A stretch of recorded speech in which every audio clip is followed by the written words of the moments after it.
Allez, salut à toutes et à tous les amis, bienvenue dans ce débrief donc de The Voice, les Super Cross Battle. Je suis content de vous retrouver et j'espère que cette vidéo vous trouvera en bonne forme les amis. N'hésitez pas évidemment à réagir tout au long de ce débrief, à mettre vos petits commentaires, à vous balader dans la description de la vidéo, à dérouler la description de la vidéo. Vous avez des liens, vous avez la timeline aussi pour aller d'une partie à une autre partie en fonction de ce qui vous plaît. N'hésitez pas non plus évidemment à mettre un pouce vers le haut, à fond la caisse les amis, merci beaucoup. Et puis ne vous gênez pas pour vous abonner à la chaîne si vous n'êtes pas encore, si vous découvrez la chaîne, bienvenue à vous. Pas mal de choses à dire évidemment, c'est Super Cross Battle. Je vais vous poser les 2-3 petites questions du soir, mais avant tout je voudrais adresser mes félicitations quand même. Parlons quelques instants de l'Eurovision, quelques petites secondes. Mes félicitations à Slimane qui quand même est allé chercher ce samedi soir une très belle 4e place, à quelques petits points seulement du podium occupé par l'Ukraine à la 3e place. Bravo aux Suisses pour leur victoire, ce sera pas très loin de la France, peut-être l'occasion pour certains d'entre vous d'y aller l'année prochaine. En tout cas, bravo à Slimane qui s'est bien battu, la chanson était magnifique. On en reparlera dans ce débrief de cette chanson, et vous savez très bien pourquoi. J'ai tout de suite donc les 3 premières questions, les 3 questions plutôt du soir à vous poser. La première, quelle a été la meilleure Super Cross Battle du soir? Moi personnellement, j'ai beau dérouler avec vous les Super Cross Battle, j'arrive pas à en faire ressortir une plus particulièrement du lot, parce qu'il y en a plusieurs qui peuvent m'avoir marqué, donc je vous laisse me dire si vous, il y a vraiment une Super Cross Battle qui a été, qui est sortie du lot, pour vous concrètement. Pour moi, il y en a plusieurs qui sont potentiellement sortis du lot, on en reparlera. La deuxième question, c'est quel talent vous a le plus impressionné ce soir? Moi j'en ai 2, on va dire, ce sont 2 talents féminins qui m'ont vraiment impressionné ce soir. C'est Manuela, qui je trouve avait fait une super audition à l'aveugle et qui ensuite avait été un peu plus réservée. Et par contre, Adnae, waouh, elle m'a mis une claque ce soir, donc encore une fois, donc chapeau, Adnae, Manuela, et puis bien sûr Marco et Odem pour les hommes qui ont été assez incroyables, Gabriel aussi, bon bref, il y a tellement de bons talents qui ont été présents ce soir dans ces Super Cross Battle. Et puis la troisième question, c'est qui auriez-vous sauvé ce soir parmi celles et ceux qui n'ont pas été repêchés? Alors là, la liste est longue, je l'ai déjà donné. Perso, moi, j'aurais sauvé Marco, j'aurais sauvé Olema, j'aurais sauvé Manuela, j'aurais sauvé Mia aussi. Donc bref, il y avait quand même pas mal de talents à sauver. On attaque tout de suite avec les performances, donc les battles, battle par battle, comme d'habitude, vous connaissez le programme, avec Gabriel Lobao, qui a été le premier à chanter pour donc l'équipe de Mika, sur SOS d'un terrien en détresse de Daniel Balavoine, contre Zazie, qui était représenté par Hamid, donc qui chantait un titre d'Amel Bent, Tourner la tête. Alors Gabriel, c'était encore une fois super bien maîtrisé, franchement d'ouvrir le bal comme ça des Super Cross Battle, c'est pas une mission très facile, c'est pas évident, on va pas se le cacher. Les notes les plus hautes, ma foi, m'ont paru divines, très bien contrôlées.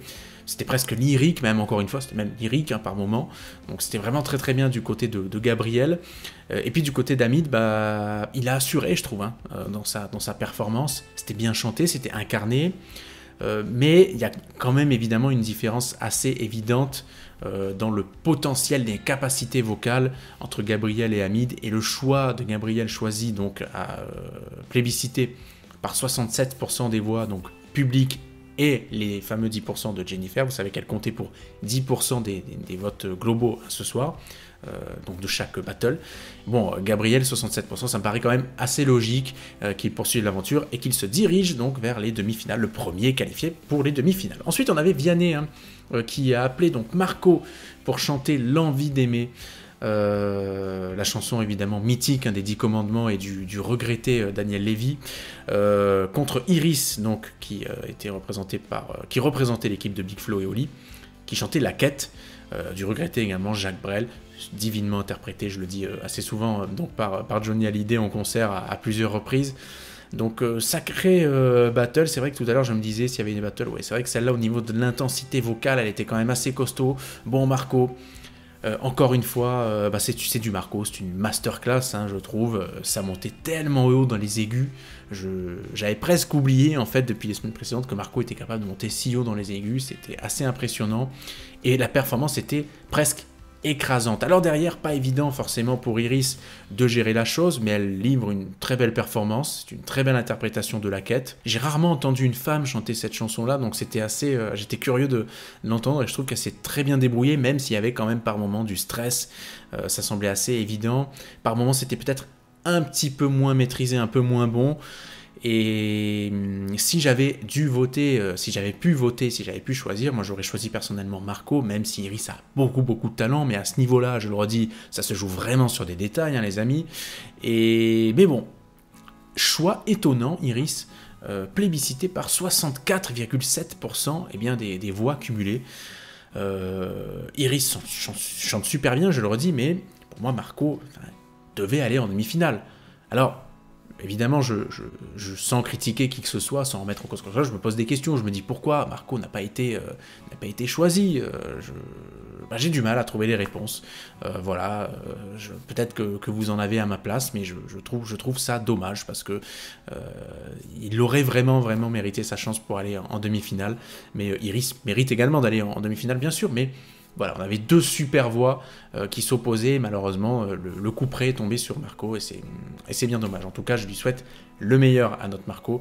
Et il nous a impressionné Bohemian Rhapsody la semaine dernière sur les cross battles. C'était assez dingue. Donc voilà, en tout cas, bravo à lui pour ce super parcours. Il méritait d'aller décrocher la finale. Et puis voilà, en tout cas le meilleur et j'espère à venir d'un point de vue artistique de son côté. Big Flo et Oli donc sont arrivés à la barre avec Hugo qui interprétait Derrière le brouillard d'un grand corps malade et Louane contre Baptiste donc de Vianney de l'équipe de Vianney qui reprenait Amsterdam de Jacques Brel. Bon, une battle assez atypique, duel de chevelus. Je dis ça parce que moi-même j'ai beaucoup de cheveux.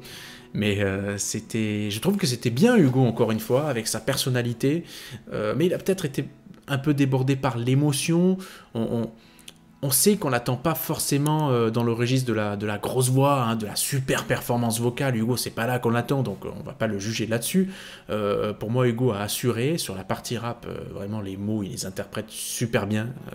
Donc, il sait ce qu'il dit en tout cas, et il nous montre qu'il sait ce qu'il dit. Mais je crois qu'il a été desservi par la chanson en fait, Hugo, et la partie chantée, malheureusement. Et j'aurais préféré qu'on mise sur ses qualités en fait à 100% dans cette battle, qu'il puisse rester fidèle et authentique à lui-même.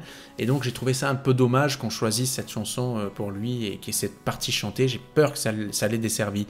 Et Baptiste, eh bien, comme toujours avec Baptiste, hein, c'est toujours très incarné, c'est très bien interprété, c'est bien chanté. Il a tout donné, les loups, il a vraiment tout donné, Baptiste, exceptionnel. Et mesdames, messieurs, les votes du public sont sans appel, 81,7%, c'est exceptionnel. Attention, je vais te prendre en photo. Attention, ne bouge pas, toi qui me regardes. Attention, voilà, ça y est. Petite photo, hein, les amis. 81,7% pour Baptiste, exceptionnel. C'est écrasant comme vote, mais je m'attendais pas à un tel écart. Honnêtement, je m'attendais pas du tout à un tel écart. Donc, bon. On enchaîne, hein, en tout cas, avec la troisième battle.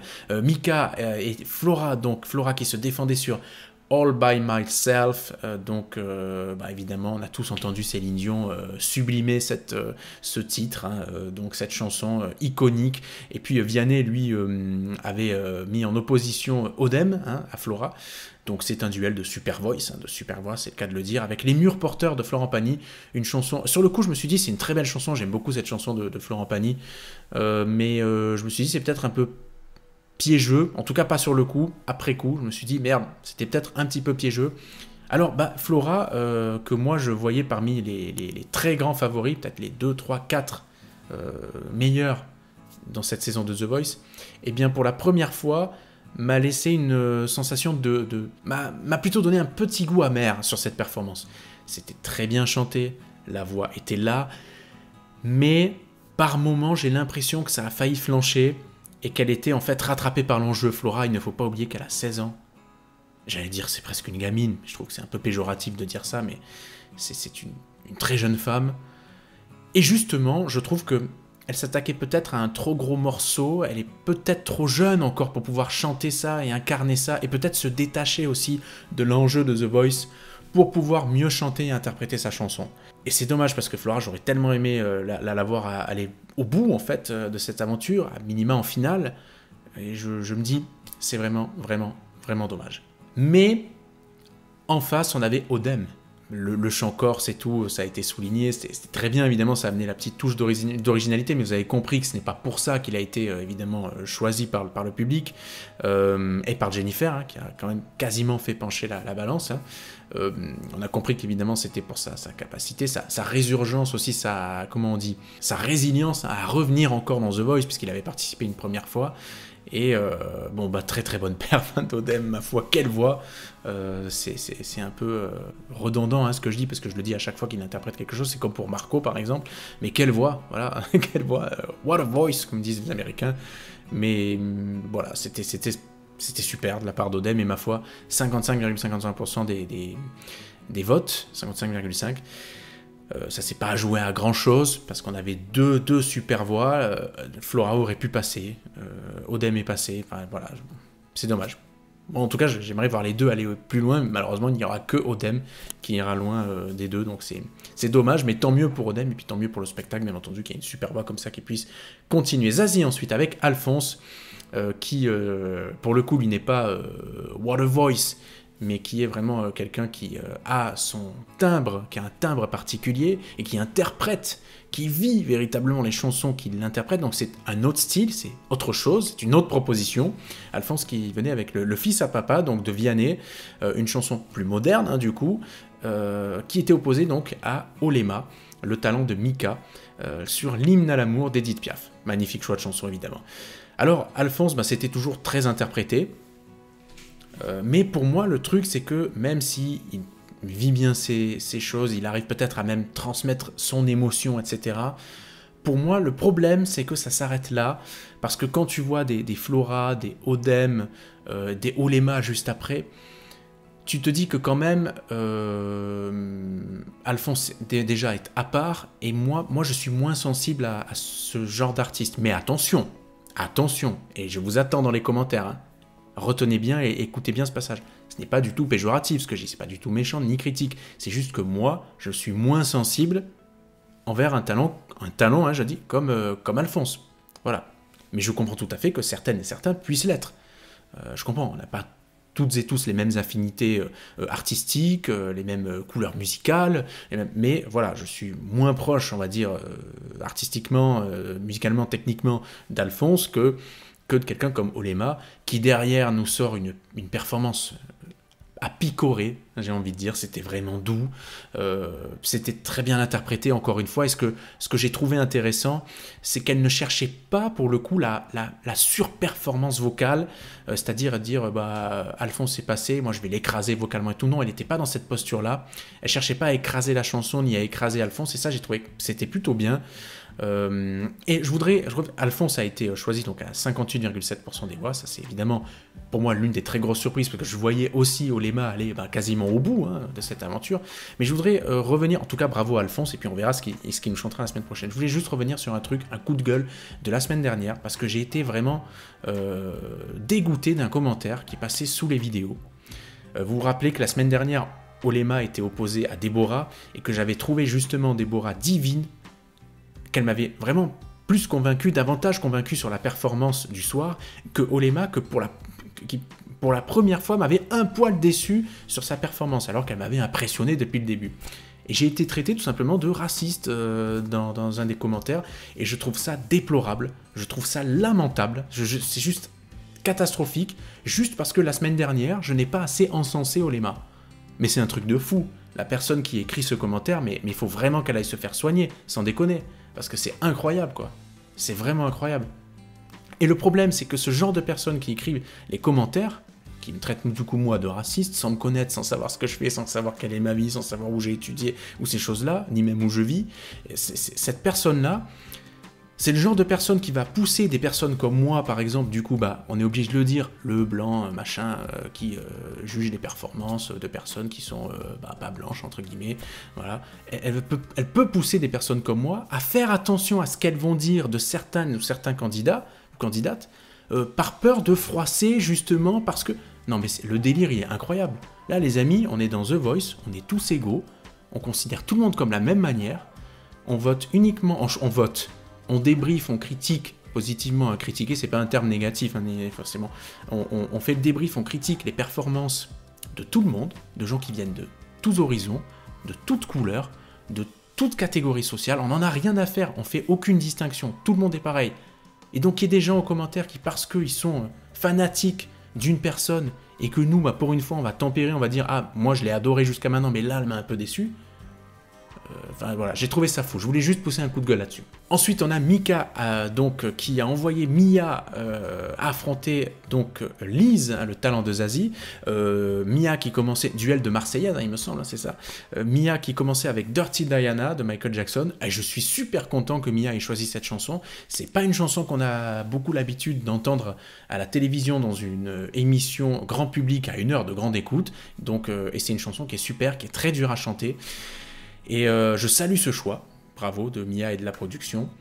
Et c'était plutôt génial, hein, Mia, ma foi, elle a envoyé la performance. Bon, je vais essayer de rattraper le temps perdu un petit peu tout à l'heure, mais Mia, elle a fait une super performance, tout simplement. Et en face, on avait Lise, qui chantait Je t'aime de Lara Fabian. Au début, j'étais un peu surpris, je me suis dit, j'ai eu la même réaction, exactement la même réaction que Jennifer d'ailleurs. Je me suis dit au début, c'est trop doux, merde, elle était en train de se faire avaler en fait par la chanson, et puis d'un coup, c'était mignon, sympa, ça s'est transformé en performance, mais affirmée, ça envoyait, on montait, on partait dans des tons lyriques, c'était magnifique, et bon, voilà, Lise qui est choisie à 56%, donc, dans le public, plus Jennifer, mais c'était, pour moi, Mia aurait peut-être dû passer, parce qu'en plus, je trouve qu'elle a... Bon, en fait, le truc, c'est que toutes les deux ont une vraie personnalité artistique, mais je trouve que Mia a ce petit quelque chose en plus au niveau artistique, qui, tu vois, l'éventail et tout, ça a quelque chose, et Elise, c'est peut-être... Le fait peut-être qu'elle soit un peu plus renfermée, réservée, me fait avoir ce jugement-là, mais autant, je trouve que c'est pas volé qu'elle soit en demi-finale, Lise. Donc voilà, c'était vraiment, vraiment, vraiment difficile à juger, difficile de choisir entre les deux. J'aurais mis une petite pièce sur Mia, mais que Lise soit choisie ne me choque pas, et tant mieux pour elle, bravo à elle, parce qu'elle a beaucoup, beaucoup de talent et de personnalité artistique. Big Flo et Oli ensuite avec Manuela, qui est l'une de mes chouchoutes, hein, Manuela, qui chantait Secret de Louane et qui était opposée à Clément, talent volé de Mika, avec With or Without You de U2, bien entendu, Bono, si tu nous regardes. Manuela, waouh, j'ai mis moi un gros waouh. Pour moi, à ce moment-là, elle avait livré la meilleure performance de la soirée. La note qu'elle nous lâche à la fin avec les variations et tout machin, c'était incroyable. Incroyable, Manuela, 16 ans. Waouh.